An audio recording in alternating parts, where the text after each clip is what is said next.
Okay, here we go.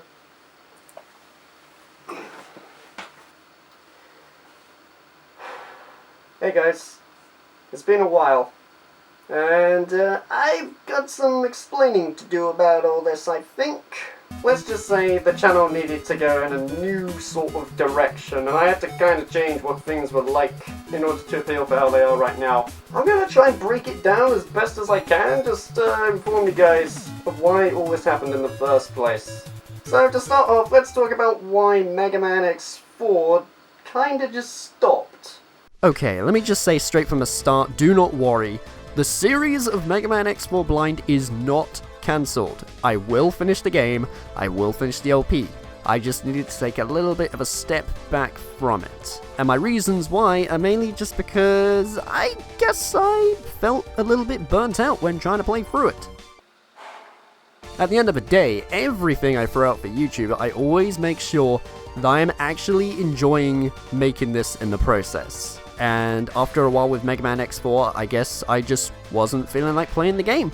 So I needed to step back from it and recharge my batteries. So instead of just deciding to continue on and force myself through Mega Man X4 and not actually have a good time, I took some time to recharge. And now I am fully recharged from it. So yeah, that's all it is, don't worry. LP's still going. It's not going anywhere, it's not cancelled. I just needed a breather.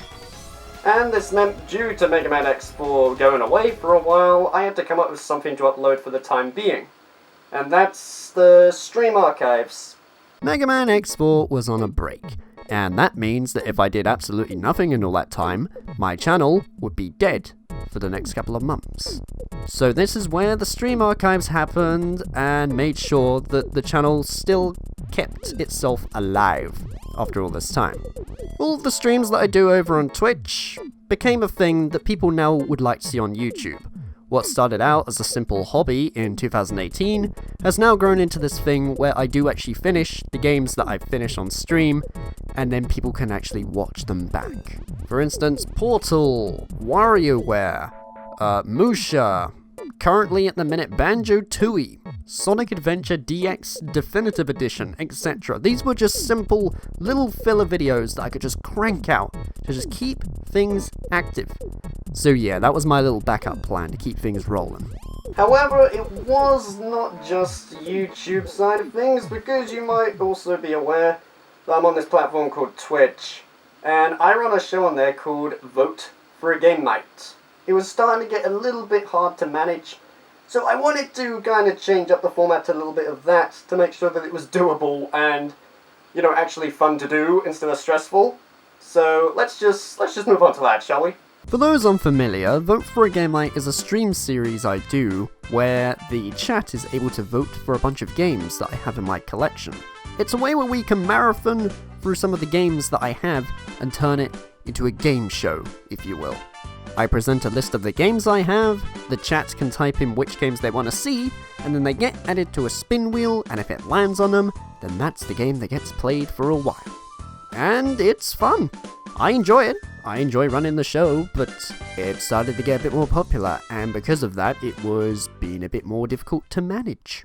Originally starting out as a simple prototype idea back in about December of 2018, it has evolved into this show that I enjoy, and so do a lot of others. So, to make sure that I enjoyed running this show, I had to invest in more tech, I had to change up my setup, and do all kinds of things to make it as easy and accessible as possible. Switches, splitters, adapters, sound extractors, and all types of different tech that I use to make sure it is easy. Because at the end of the day, I would like to make sure that I can swap the games quickly. I am a person that only uses emulation for ROM hacks. Most of the time, I like to play on the original consoles themselves and try to get the best quality I can out of them. And if I'm doing that on stream, it needs to be quick and it needs to be organized. And, well, after tinkering about and improving stuff, I think we're all in good hands.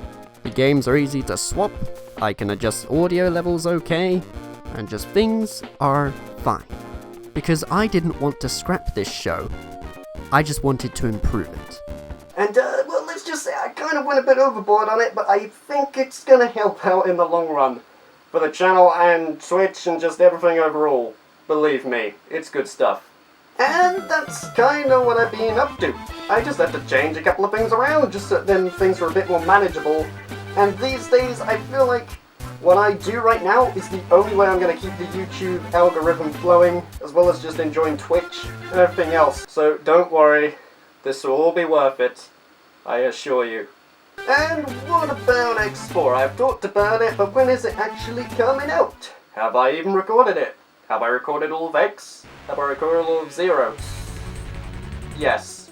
As a matter of fact, I have, because literally, the next episode of Mega Man X4 will be released tomorrow.